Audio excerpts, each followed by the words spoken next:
이 아이가 정말 내 손녀란 말인가? 회장의 손이 떨렸습니다.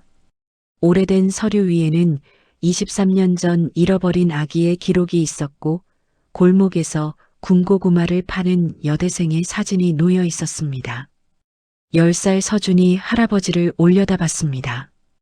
오늘의 이야기 시작합니다. 본 이야기 들어가기 전 무료로 하실 수 있는 구독과 좋아요를 눌러주시고 어디서 듣고 계신지 댓글 남겨주세요. 반갑게 인사드리겠습니다. 그럼 사연 시작하겠습니다. 아저씨, 저기 좀 천천히 가요. 도련님, 왜요? 배고프시면 집에 가서. 아니에요. 저기 군고구마. 우리 엄마랑 똑같네. 겨울 저녁 6시 서울 변두리 골목이었습니다. 고급 세단이 천천히 좁은 길을 지나고 있었고 뒷좌석에는 10살 소년 서준이 앉아 창밖을 보고 있었습니다. 골목 한쪽에 작은 리어카가 서 있었습니다. 낡은 고구마 굽는 통에서 하얀 연기가 피어올랐고 그 옆에는 20대 초반으로 보이는 여대생이 두꺼운 파카를 입고 서 있었습니다. 서준의 시선이 그 여대생에게 고정됐습니다. 연기 속에서 고구마를 뒤집는 손길, 손님에게 건네며 짓는 미소, 추위에 입김을 불며 손을 비비는 모습, 모든 게 낯설게도 익숙했습니다. 운전기사 김 씨는 백미러로 서준을 봤습니다. 도련님이 군고구마 가게를 보고 있다는 게 신기했습니다. 평소 같으면 관심도 없었을 텐데 오늘은 달랐습니다. 차가 천천히 지나가는데 그 여대생이 고개를 들어 차를 봤습니다. 잠깐의 눈 마주침이었지만 서준은 가슴이 두근거렸습니다. 설명할 수 없는 감정이었습니다. 서준은 3살 때 어머니를 잃었습니다. 기억은 거의 없었지만 가끔 꿈에서 어머니의 목소리를 들었습니다. 따뜻했고 부드러웠고 웃음소리가 아름다웠습니다. 그런데 방금 본 그 여대생에게서 비슷한 느낌을 받았습니다. 말로 설명할 수 없는 친숙함. 처음 보는 사람인데 왜 이렇게 마음이 끌리는지 몰랐습니다. 김 씨가 물었습니다. 도련님, 고구마 사드릴까요? 서준은 고개를 저었습니다. 하지만 계속 뒤를 돌아봤습니다. 리어카는 점점 멀어졌고 연기만 하늘로 피어올랐습니다. 집에 도착했을 때는 7시가 넘었습니다. 거대한 저택의 현관문이 열렸고 가정부가 서준을 맞이했습니다. 평소처럼 정중한 인사였지만 서준은 멍하니 현관을 지나쳤습니다. 저녁 식사 시간이었습니다. 긴 식탁 한쪽에는 할아버지 회장이 앉아 계셨고 반대편에 서준이 앉았습니다. 둘 사이의 거리는 멀었고 대화는 거의 없었습니다. 회장이 물었습니다. 학교는 어땠냐고. 서준은 괜찮았다고 짧게 대답했습니다. 회장은 고개를 끄덕이고 다시 식사에 집중했습니다. 이것이 이 집의 일상이었습니다. 식사 중에 서준은 계속 그 여대생을 떠올렸습니다. 군고구마 연기, 웃는 얼굴, 추위에 떠는 손, 그리고 자신도 모르게 입 밖으로 나온 그 말. 우리 엄마랑 똑같네. 왜 그런 말을 했을까? 엄마 얼굴도 제대로 기억하지 못하는데. 하지만 분명 뭔가 느껴졌습니다. 설명할 수 없지만 부인할 수도 없는 감각이었습니다. 식사를 마치고 방으로 올라가는 계단에서 서준은 벽에 걸린 사진을 봤습니다. 어머니의 사진이었습니다. 젊고 아름다운 모습이었고 환하게 웃고 계셨습니다. 서준은 사진 앞에 멈춰 섰습니다. 그리고 오늘 본 여대생의 얼굴과 비교했습니다. 닮았을까? 아니면 그냥 착각일까? 확신할 수 없었지만 마음 한구석이 계속 흔들렸습니다. 다음 날 학교에서 서준은 집중할 수 없었습니다. 수업 시간 내내 창밖을 보며 어제 그 골목을 생각했습니다. 선생님이 이름을 불렀지만 대답이 늦었습니다. 점심시간 친구들이 같이 먹자고 했지만 서준은 혼자 있고 싶었습니다. 도서관으로 가서 창가 자리에 앉았습니다. 밖에는 눈이 내리기 시작했고 하얀 눈송이가 조용히 쌓였습니다. 서준은 핸드폰을 꺼내 인터넷을 검색했습니다. 엄마 사진 찾는 법, 닮은 사람 구분하는 법, 별 도움이 안 되는 정보들 뿐이었습니다. 결국 핸드폰을 내려놓고 한숨을 쉬었습니다. 방과 후 서준은 김 씨에게 부탁했습니다. 어제 그 골목으로 다시 가자고. 김 씨는 이상하다는 표정이었지만 도련님의 부탁을 거절할 수 없었습니다. 차는 다시 그 골목으로 향했습니다. 오후 5시 해가 지기 시작하는 시간이었습니다. 골목 입구에 도착했을 때 서준은 차창을 내리고 밖을 살펴봤습니다. 리어카가 있었습니다. 어제와 같은 자리에 같은 모습으로. 그리고 그 여대생도 거기 있었습니다. 오늘도 두꺼운 파카를 입고 손님을 기다리고 있었습니다. 서준은 차에서 내리고 싶었지만 망설였습니다. 뭐라고 말해야 할지 몰랐습니다. 그냥 가까이 가보고 싶었지만 용기가 나지 않았습니다. 김 씨가 물었습니다. 도련님, 고구마 사드릴까요? 이번에는 서준이 고개를 끄덕였습니다. 김 씨는 차에서 내려 리어카로 걸어갔습니다. 서준은 차 안에서 그 모습을 지켜봤습니다. 김 씨가 여대생과 이야기를 나누고 고구마를 받았습니다. 여대생은 웃으며 고구마를 봉투에 담아줬습니다. 그 웃음이 서준의 가슴을 찔렀습니다. 김 씨가 돌아와 고구마를 건넸습니다. 따뜻했습니다. 서준은 고구마를 받아들고 다시 리어카를 봤습니다. 여대생은 다른 손님을 맞이하고 있었습니다. 차가 출발했습니다. 서준은 뒤를 돌아보며 계속 리어카를 봤습니다. 연기가 피어오르고 여대생의 실루엣이 흐려졌습니다. 서준은 고구마를 꽉 쥐었습니다. 집으로 가는 길, 서준은 고구마를 먹었습니다. 달았고 따뜻했습니다. 그런데 이상하게 눈물이 났습니다. 왜 우는지 스스로도 몰랐습니다. 그냥 마음이 아팠습니다. 김 씨가 백미러로 서준을 봤습니다.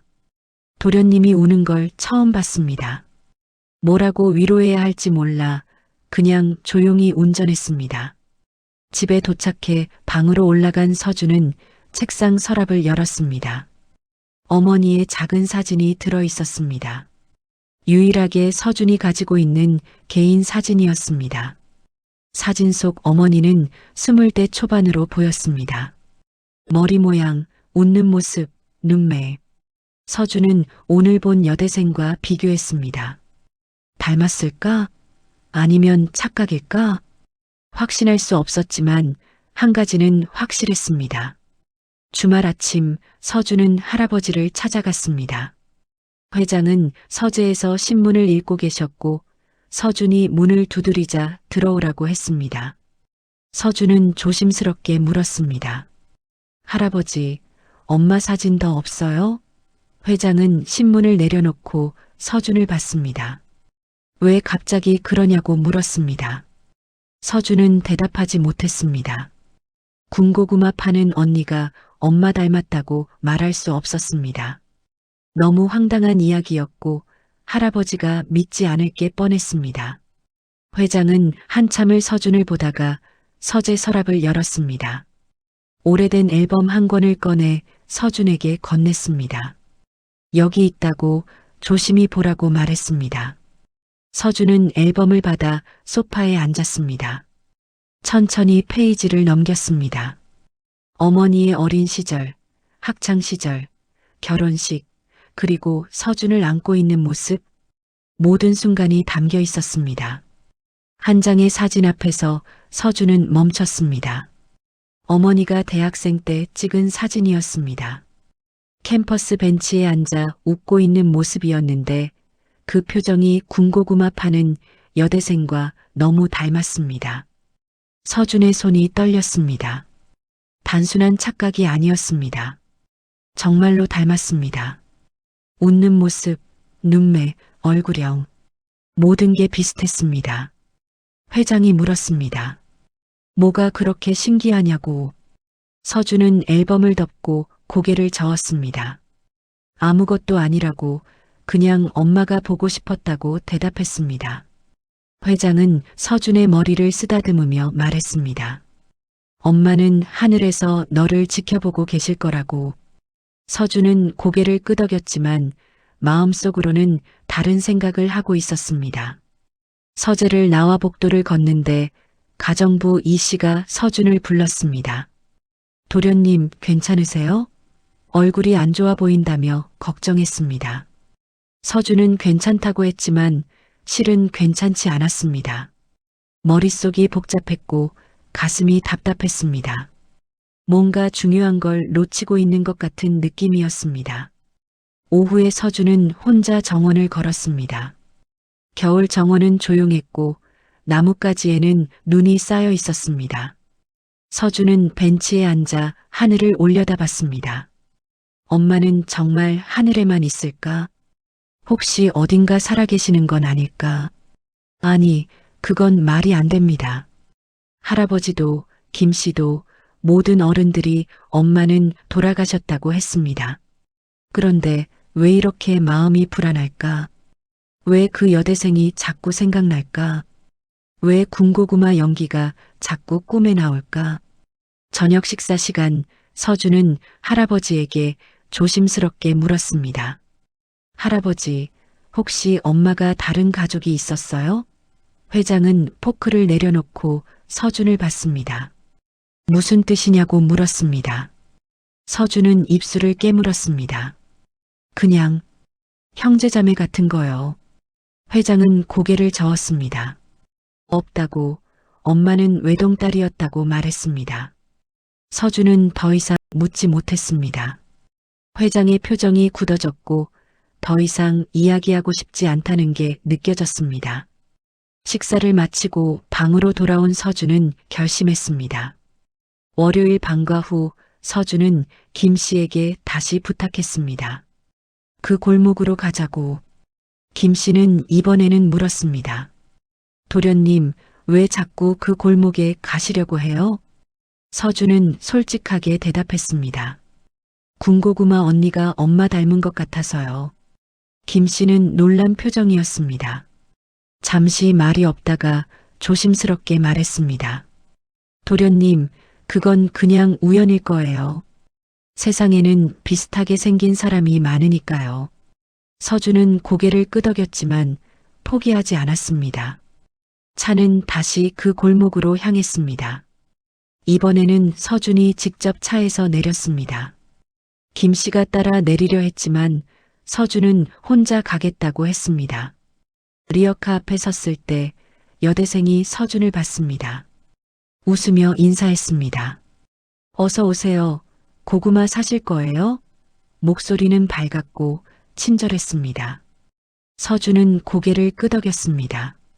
여대생은 큰 고구마 하나를 골라 봉투에 담았습니다. 2,000원이에요. 서준은 주머니에서 돈을 꺼내 건넸습니다. 고구마를 받아들며 서준은 여대생을 자세히 봤습니다. 가까이서 보니 더 확실했습니다. 눈매, 미소, 말투, 모든 게 앨범 속 어머니와 닮았습니다. 여대생이 물었습니다. 혹시 이 동네 사세요? 자주 보는 것 같아서요. 서준은 고개를 저었습니다. 아니요, 그냥 지나가다가요. 여대생은 웃으며 말했습니다. 추운데 조심해서 가요. 서준은 고개를 숙여 인사하고 돌아서려다가 다시 돌아봤습니다. 혹시 이름이 뭐예요? 서준의 질문에 여대생은 잠깐 놀란 표정이었지만 곧 웃으며 대답했습니다. 지은이요. 박지은. 서준은 그 이름을 마음속으로 되뇌었습니다. 박지은. 그리고 다시 물었습니다. 언니, 여기서 오래 장사하셨어요? 지은은 고개를 끄덕였습니다. 1년 좀 넘었어요. 대학 등록금 벌려고요. 서준은 고개를 끄덕이고 더 물어보고 싶었지만 참았습니다. 차로 돌아오는 길, 서준은 계속 뒤를 돌아봤습니다. 지은은 다른 손님을 맞이하고 있었고 연기는 여전히 피어올랐습니다. 김 씨가 물었습니다. 도련님, 이제 됐어요? 서준은 고개를 저었습니다. 아니요, 아직이요. 김 씨는 한숨을 쉬었지만 더 이상 묻지 않았습니다. 집으로 가는 차 안에서 서준은 고구마를 먹으며 생각했습니다. 박지은, 23살, 대학생, 군고구마 장사, 그리고 엄마를 닮은 얼굴. 우연일까요? 아니면 뭔가 이유가 있을까요? 서준은 알 수 없었지만 한 가지는 확실했습니다. 포기할 수 없다는 것. 집에 도착해 서준은 서재로 몰래 들어갔습니다. 할아버지는 회사에 가셨고 집은 조용했습니다. 서준은 할아버지 책상 서랍을 조심스럽게 열었습니다. 서류들이 가득했습니다. 회사 관련 문서, 계약서, 편지들. 서준은 하나씩 확인했습니다. 엄마와 관련된 뭔가를 찾고 싶었습니다. 한참을 뒤지다가 오래된 봉투 하나를 발견했습니다. 봉투는 누렇게 바랜 상태였습니다. 서준은 조심스럽게 열었습니다. 안에는 오래된 서류 몇 장이 들어 있었고 손으로 쓴 메모도 함께 있었습니다. 서류를 펼쳐보니 병원 기록이었습니다. 23년 전 서준의 어머니가 입원했던 기록. 출산 관련 내용이었는데 서준이 태어나기 3년 전이었습니다. 서준은 이해할 수 없었습니다. 자신이 태어나기 전에 엄마가 출산을 했다고? 그럼 형제가 있다는 건가요? 하지만 할아버지는 엄마가 외동딸이라고 했습니다. 손으로 쓴 메모를 읽었습니다. 할아버지의 글씨였습니다. 아이를 찾지 못했다. 병원에서 사라졌다. 경찰에 신고했지만 소용없다. 딸이 너무 아파한다. 이 일을 비밀로 해야 한다. 서준의 손이 떨렸습니다. 무슨 뜻일까요? 아이가 사라졌다는 건? 그럼 어디 갔을까요? 더 읽어보니 출생신고도 하지 못했다고 적혀 있었습니다. 아이가 사라진 직후라 신고할 수 없었다고. 그리고 할아버지는 사설탐정까지 고용했지만 찾지 못했다고 썼습니다.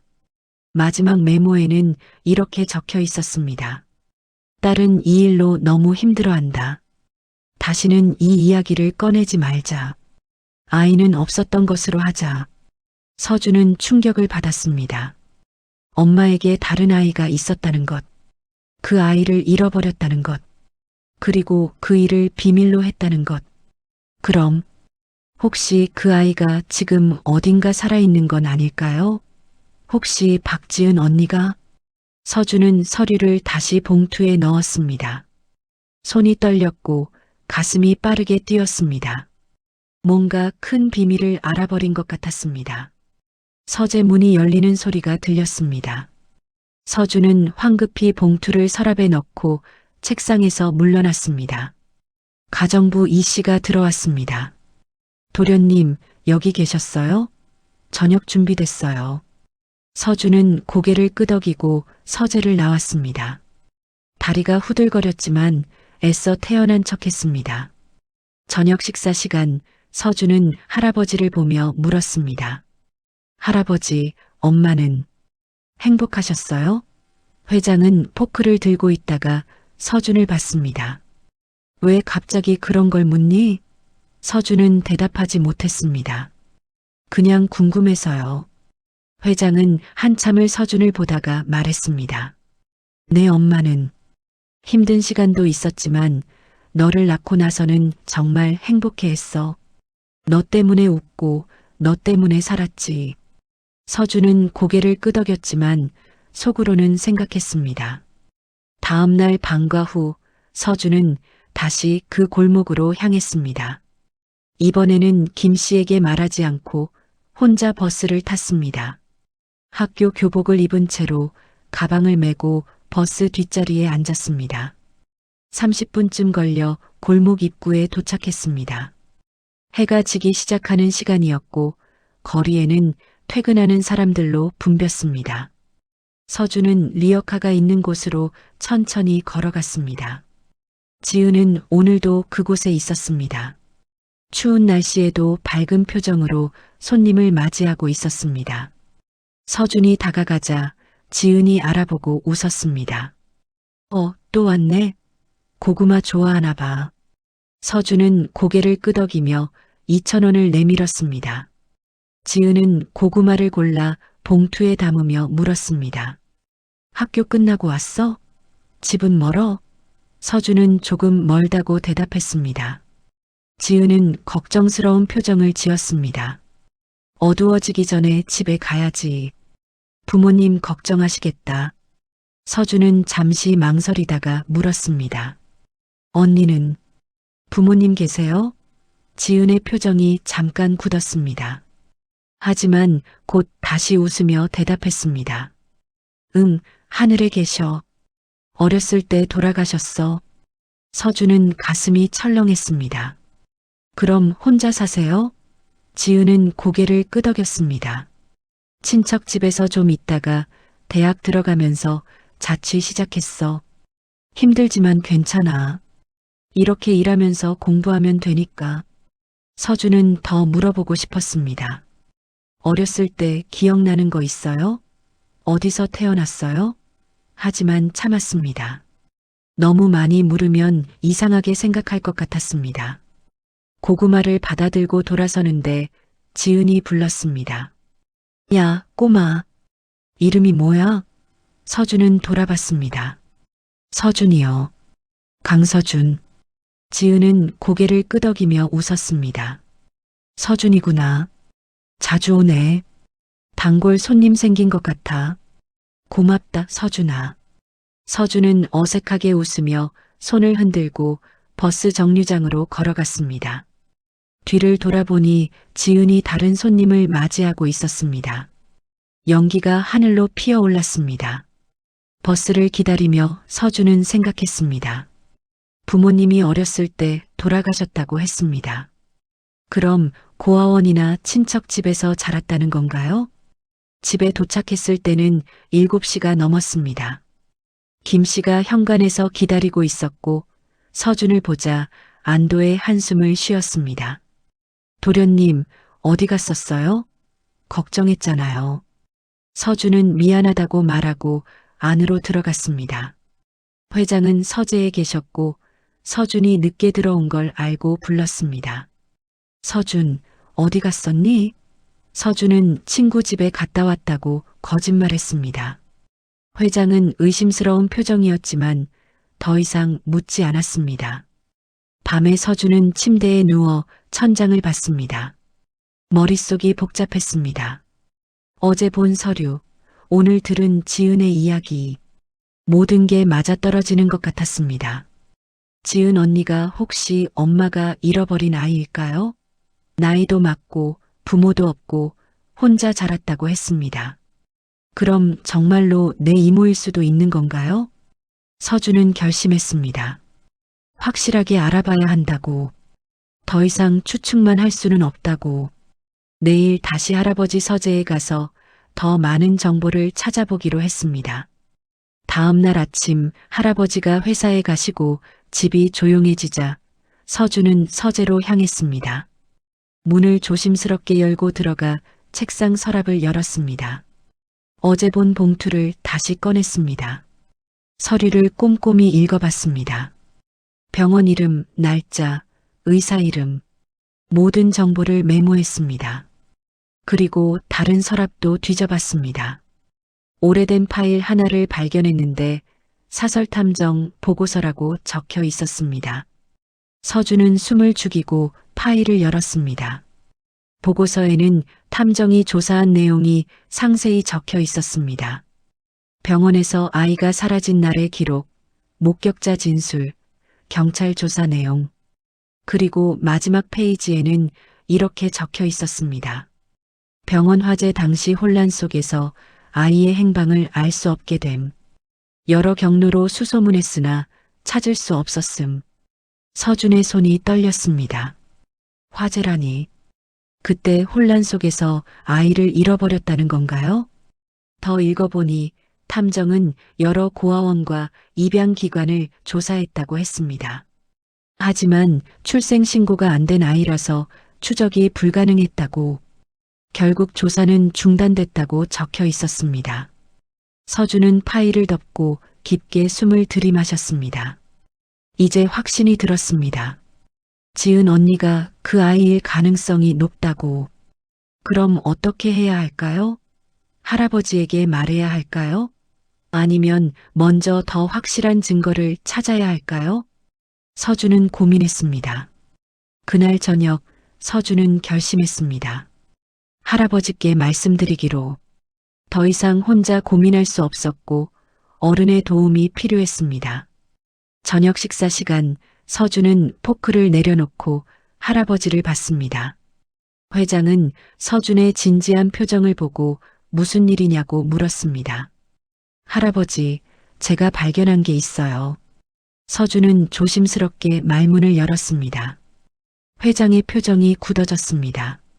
무엇을 발견했냐고 물었습니다. 서준은 숨을 깊게 들이마시고 말했습니다. 엄마한테 다른 아이가 있었다는 걸 알았어요. 그리고 그 아이를 잃어버렸다는 것도요. 회장의 얼굴이 창백해졌습니다. 포크를 떨어뜨렸고 손이 떨렸습니다. 어디서 그걸 알았니? 서준은 솔직하게 대답했습니다. 서재에서 서류를 봤다고. 그리고 탐정 보고서도 읽었다고. 회장은 눈을 감고 한참을 말이 없었습니다. 긴 침묵 끝에 회장이 입을 열었습니다. 목소리는 떨렸고 나이 든 사람의 피로가 묻어났습니다. 그래, 내 엄마에게는 딸이 하나 있었어. 너보다 3년 먼저 태어난 아이였지. 하지만 병원에서 작은 화재가 있었고 그 혼란 속에서 아이를 잃어버렸어. 우리는 미친 듯이 찾았지만 결국 찾지 못했어. 서준은 조용히 들었습니다. 회장이 계속 말했습니다. 내 엄마는 그 일로 너무 힘들어했어. 매일 슬퍼했고 밤마다 아이를 찾는 꿈을 꿨지. 그래서 우리는 결정했어. 이 일을 더 이상 꺼내지 말자고. 엄마의 마음을 더 아프게 하지 말자고. 그리고 3년 뒤 내가 태어났어. 내 엄마는 너를 보면서 조금씩 웃기 시작했지. 너 때문에 다시 살 이유를 찾았어. 회장의 눈가가 붉어졌습니다. 하지만 내 엄마는 너를 낳고 3년 만에 세상을 떠났어. 병이었어? 아마도. 그 일이 너무 가슴 아팠던 거야. 서준은 가슴이 아팠습니다. 엄마가 얼마나 힘들었을지 상상할 수 있었습니다. 할아버지, 그럼 혹시 그 아이가 지금 어딘가 살아있을 수도 있는 거 아니에요? 서준의 질문에 회장은 고개를 저었습니다. 그렇게 생각하고 싶지만 23년이 지났어. 찾을 방법이 없어. 출생 신고도 안 됐고 어떤 기록도 없어. 서준은 잠시 망설이다가 말했습니다. 할아버지, 저 누군가를 봤어요. 엄마랑 너무 닮은 사람을요. 회장이 놀라서 서준을 봤습니다. 누구를 봤다는 거니? 서준은 지은에 대해 이야기했습니다. 군고구마를 파는 여대생, 23살, 부모 없이 혼자 자랐다는 것, 그리고 엄마와 너무 닮았다는 것. 회장은 한참을 말없이 서준을 봤습니다. 그리고 천천히 고개를 저었습니다. 서준아, 그건 그냥 우연일 거야. 세상에는 비슷하게 생긴 사람이 많아. 하지만 서준은 포기하지 않았습니다. 할아버지, 한 번만 만나보세요. 정말 닮았어요. 혹시 모르잖아요. 회장은 깊은 한숨을 쉬었습니다. 그리고 오랜 고민 끝에 고개를 끄덕였습니다. 좋아. 한번 만나보마. 하지만 기대는 하지 마라. 실망만 클 테니까. 서준은 고개를 끄덕였습니다. 하지만 마음속으로는 확신하고 있었습니다. 지은 언니가 바로 그 아이라고. 다음 날 회장은 김 씨에게 지시했습니다. 그 골목으로 가자고. 김 씨는 놀랐지만 회장의 명령을 따랐습니다. 오후 5시 검은색 고급 세단이 골목 입구에 멈췄습니다. 회장과 서준이 차에서 내렸고 리어카를 향해 천천히 걸어갔습니다. 지은은 손님을 맞이하고 있었습니다. 두 사람이 다가오자 고개를 들어 인사했습니다. 어서 오세요. 그리고 서준을 알아보고 웃었습니다. 서준아, 또 왔어? 오늘은 어른이랑 같이 왔네. 회장은 지은을 봤습니다. 그리고 그 순간 몸이 굳었습니다. 숨이 멎는 것 같았습니다. 지은의 얼굴은 젊은 날의 딸과 똑같았습니다. 눈매, 미소, 말투, 모든 게 똑같았습니다. 회장의 눈에서 눈물이 흘렀습니다. 지은은 당황했습니다. 할아버지, 왜 그러세요? 어디 아프세요? 회장은 떨리는 손으로 지은의 손을 잡았습니다. 그리고 떨리는 목소리로 물었습니다. 아가씨, 혹시 부모님이 누구신지 아시나요? 지은은 당황한 표정으로 손을 빼려 했습니다. 하지만 회장은 놓지 않았습니다. 눈물을 흘리며 계속 물었습니다. 어렸을 때 기억나는 게 있나요? 어디서 태어났는지, 누가 키웠는지, 제발 말해주세요. 지은은 불편한 표정이었습니다. 할아버지, 손 놓아주세요. 저, 그런 거 잘 모르는데요. 서준이 옆에서 조심스럽게 말했습니다. 언니, 우리 잠깐 이야기 좀 할 수 있을까요? 중요한 얘기예요. 지은은 주변을 둘러봤습니다. 다른 손님들이 이상하게 쳐다보고 있었습니다. 지은은 한숨을 쉬며 말했습니다. 알았어요. 잠깐만요. 지은은 리어카 옆 벤치를 가리켰습니다. 거기 앉아서 이야기해요. 세 사람은 벤치에 앉았습니다. 회장은 여전히 지은을 멍하니 바라보고 있었고 눈물을 닦지도 않았습니다. 서준이 먼저 입을 열었습니다. 언니, 부모님에 대해 아는 게 있어요? 지은은 고개를 저었습니다. 없어요. 저는 어렸을 때 고아원에 있었어요. 그리고 친척 아저씨가 데려갔는데 진짜 친척인지도 몰라요. 그냥 그렇게 자랐어요. 언제부터 고아원에 있었어요? 서준의 질문에 지은은 생각하며 대답했습니다. 기억은 안 나요. 제일 오래된 기억이 5살 때인데 그때는 이미 고아원에 있었어요. 회장이 떨리는 목소리로 물었습니다. 고아원 이름이 뭐였죠? 지은은 대답했습니다. 사랑의 집이요. 서울 외곽에 있었어요. 지금은 없어진 것 같던데. 회장은 고개를 끄덕였습니다. 그리고 가방에서 오래된 사진 한 장을 꺼냈습니다. 떨리는 손으로 지은에게 건넸습니다. 이 사람 아시나요? 지은은 사진을 받아들었습니다. 젊은 여성이 환하게 웃고 있는 사진이었습니다. 지은은 사진을 보다가 표정이 굳었습니다. 이 사람 누구예요? 저랑 좀 닮은 것 같은데. 회장의 목소리가 더 떨렸습니다. 이 사람은 내 딸이에요. 그리고 당신과 같은 얼굴을 하고 있어요. 지은은 고개를 저었습니다. 아니에요. 저는 그냥 닮은 걸 수도 있죠. 우연이에요. 하지만 회장은 계속 말했습니다. 23년 전 내 딸은 아이를 낳았어요. 여자아이였죠. 하지만 병원에서 그 아이가 사라졌어요. 우리는 미친 듯이 찾았지만 찾지 못했어요. 지은의 얼굴이 창백해졌습니다. 그게 무슨 말씀이세요? 회장은 지은의 손을 다시 잡았습니다. 당신, 혹시 당신이 그 아이가 아닐까요? 나이도 많고 부모도 모르고 고아원에서 자랐다고 했잖아요. 지은은 손을 빼며 일어섰습니다. 아니에요.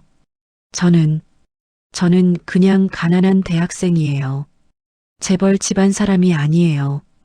서준이 일어나 지은을 붙잡았습니다. 언니, 도망가지 마요. 우리 같이 알아봐요. DNA 검사 같은 거 하면 알 수 있잖아요. 지은은 눈물을 흘렸습니다. 왜 이러세요? 저는 그냥 평범하게 살고 싶어요. 갑자기 나타나서 가족이라고 하면 제가 어떻게 해요? 회장이 일어나 지은 앞에 섰습니다. 그리고 무릎을 꿇었습니다. 지나가는 사람들이 놀라서 쳐다봤지만 회장은 신경 쓰지 않았습니다. 제발 한 번만 기회를 주세요. 우리가 정말 가족인지 확인만 하게 해주세요. 만약 아니라면 다시는 찾아오지 않을게요. 지은은 무릎 꿇은 노인을 보며 울었습니다. 그리고 천천히 고개를 끄덕였습니다. 알았어요. 검사해 볼게요. 하지만 기대는 하지 마세요. 일주일 후 결과가 나왔습니다. 병원에서 전화가 왔고 회장은 떨리는 손으로 전화를 받았습니다. 서준도 옆에서 긴장한 표정으로 지켜봤습니다. 전화를 끄는 회장의 얼굴에는 눈물이 흘렀습니다. 서준을 보며 고개를 끄덕였습니다. 맞았습니다. 지은은 정말로 회장의 손녀였습니다. 회장은 주저앉아 울었습니다. 23년 만에 찾은 손녀. 너무 늦게 찾았다는 죄책감. 그 세월 동안 혼자 힘들게 살았을 지은을 생각하니 가슴이 찢어졌습니다. 서준은 할아버지를 안아드렸습니다. 할아버지, 이제라도 찾았잖아요. 이제 가족이 된 거예요. 회장은 병원으로 전화를 걸어 지은을 불렀습니다. 지은도 결과를 들었는지 조용한 목소리로 대답했습니다. 알겠습니다. 곧 갈게요. 1시간 뒤 지은이 병원에 도착했습니다. 평소처럼 낡은 파카를 입고 가방을 메고 왔습니다. 표정은 복잡했고 눈은 부어 있었습니다. 회장은 지은을 보자마자 다가가 안으려 했습니다. 하지만 지은은 한 발짝 물러섰습니다. 회장은 상처받은 표정이었지만 이해한다는 듯 고개를 끄덕였습니다. 지은이 말했습니다. 결과 봤어요. 정말 저희가 가족이라는 거 믿기지 않아요. 회장이 대답했습니다. 나도 믿기지 않아. 23년 동안 이렇게 가까운 곳에 있었는데 찾지 못했다니. 지은은 고개를 저었습니다. 제 잘못 아니에요. 그리고 할아버지 잘못도 아니에요. 그냥 그렇게 된 거죠. 서준이 지은에게 다가갔습니다. 언니, 이제 우리 집에서 살아요. 더 이상 고구마 안 팔아도 되고 힘들게 일하지 않아도 돼요. 하지만 지은은 고개를 저었습니다. 아니야, 서준아. 나는 지금의 내 삶이 좋아. 비록 가난하지만 내가 번 돈으로 사는 게 자랑스러워.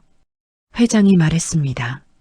하지만 이제 가족인데 함께 살아야지. 지은은 회장을 봤습니다. 할아버지, 죄송하지만 전 아직 준비가 안 됐어요. 갑자기 재벌 집안 사람이 되는 게 무서워요. 회장은 실망한 표정이었지만 억지로 미소를 지었습니다. 그래, 천천히 하자. 서두를 필요 없어. 그날 이후로 지은은 여전히 군고구마를 팔았습니다. 회장은 매일 그 골목으로 차를 보냈지만 지은은 거절했습니다. 도와주지 않아도 된다고 자기 힘으로 살고 싶다고 했습니다. 하지만 서준은 포기하지 않았습니다. 매일 방과 후 버스를 타고 그 골목으로 갔습니다. 지은의 리어카 옆에 앉아 숙제를 하거나 그냥 함께 있었습니다. 지은은 처음에는 부담스러워했지만 점점 서준에게 마음을 열었습니다. 둘은 이야기를 나눴고 웃었고 가끔 같이 고구마를 먹었습니다. 어느 날 저녁 지은이 서준에게 물었습니다. 너는 왜 이렇게 나한테 잘해줘? 서준은 웃으며 대답했습니다. 언니가 우리 가족이니까요. 그리고 언니 때문에 할아버지가 웃으시거든요. 오랜만에 보는 할아버지 웃는 얼굴이에요. 지은의 눈가가 붉어졌습니다. 고마워, 서준아. 내가 있어서 조금씩 용기가 나. 한 달이 지났습니다. 지은은 조금씩 회장을 만나기 시작했습니다. 처음에는 짧은 대화만 나눴지만 시간이 지나며 조금씩 편해졌습니다. 회장은 지은에게 과거 이야기를 들려줬습니다. 지은의 어머니, 그러니까 회장의 딸이 어떤 사람이었는지, 얼마나 지은을 기다렸는지, 그리고 얼마나 미안한지, 지은도 조금씩 마음을 열었습니다. 겨울이 깊어지고 첫눈이 내리는 날이었습니다. 서준은 학교를 마치고 평소처럼 그 골목으로 향했습니다. 하지만 오늘은 혼자가 아니었습니다. 할아버지도 함께였습니다. 리어카 앞에 도착했을 때 지은은 눈을 맞으며 고구마를 굽고 있었습니다. 두 사람을 보자 놀란 표정으로 물었습니다. 왜 둘이 같이 왔어? 회장이 대답했습니다. 오늘은 같이 고구마 좀 먹으려고. 지은은 웃으며 고구마 3개를 꺼냈습니다. 가장 큰 걸로 골랐고 뜨거워서 신문지에 여러 겹싸서 건넸습니다. 세 사람은 벤치에 나란히 앉았습니다. 눈은 계속 내렸고 고구마 김이 하얗게 피어올랐습니다. 아무도 말하지 않았지만 편안한 침묵이었습니다. 서준이 먼저 입을 열었습니다. 언니, 다음 학기 등록금은 어떻게 할 거예요? 지은이 대답했습니다. 장학금 신청했어. 그리고 이 장사 계속하면 될 것 같아. 회장이 조심스럽게 말했습니다. 지은아, 그만 고생하면 안 되겠니? 내가 도와줄게. 지은은 고개를 저었습니다. 아니에요, 할아버지. 전 이 일이 좋아요. 제가 번 돈으로 사는 게 뿌듯해요. 회장은 아쉬운 표정이었지만 억지로 웃었습니다. 그래, 내가 좋으면 됐어. 하지만 힘들면 언제든 말해. 지은은 고개를 끄덕였습니다. 그리고 조용히 말했습니다. 할아버지, 저 천천히 가려고 해요. 아직은 무섭고 낯설지만 언젠가는 정말 가족이 될 수 있을 것 같아요. 회장의 눈에서 눈물이 흘렀습니다. 고마워. 정말 고마워. 기다릴게. 얼마든지 기다릴게. 서준이 두 사람을 보며 웃었습니다. 그리고 말했습니다. 이제 진짜 가족 같아요. 다들 고구마 먹으면서 이렇게 같이 있으니까. 지은이 서준의 머리를 쓰다듬었습니다. 그래, 내 덕분이야. 내가 날 찾아줬잖아. 고마워, 서준아. 세 사람은 웃으며 고구마를 먹었습니다.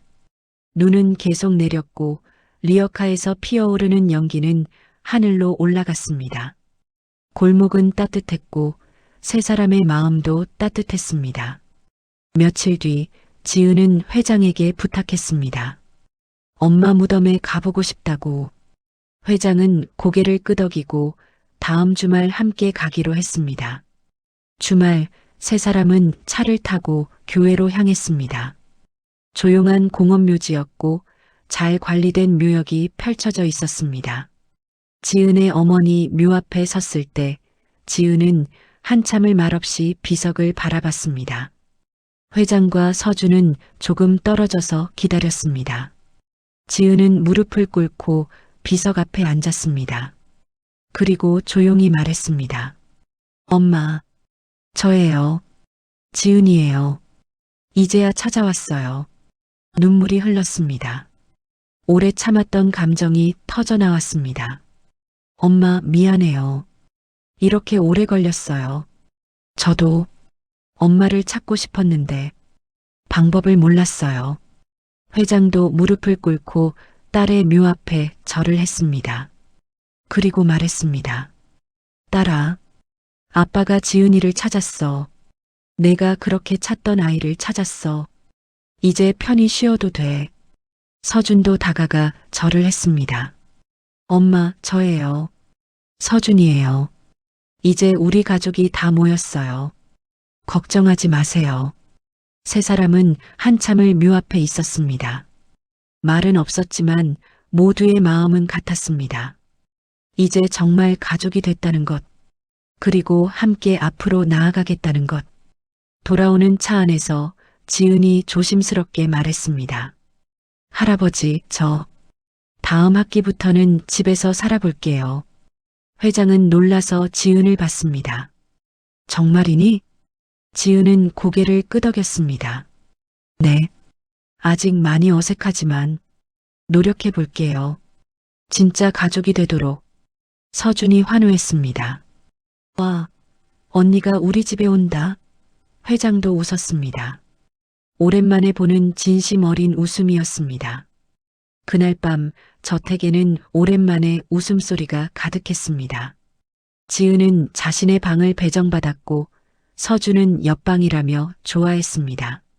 저녁 식사 시간 긴 식탁에는 세 사람이 앉았습니다. 예전처럼 멀리 떨어져 있지 않고 가까이 모여 앉았습니다. 회장이 말했습니다. 오늘부터 우리는 진짜 가족이야. 서로 아끼고 사랑하고 함께 살아가자. 지은과 서준이 고개를 끄덕였습니다. 그리고 셋은 같이 식사를 시작했습니다. 대화가 오가고 웃음이 터지고 따뜻함이 퍼졌습니다. 창밖으로는 눈이 내렸습니다. 하얀 눈송이가 조용히 쌓였고 저택은 평화로웠습니다. 23년 만에 찾은 가족, 그리고 다시 시작된 삶. 군고구마 연기처럼 피어오른 작은 인연이 이렇게 큰 기적을 만들었습니다. 여러분, 오늘 이야기 어떻게 들으셨나요? 마음 한편이 따뜻해지셨기를 바랍니다. 이야기가 마음에 드셨다면 구독과 좋아요 부탁드리고요. 다음 이야기에서 또 뵙겠습니다. 늘 건강하세요.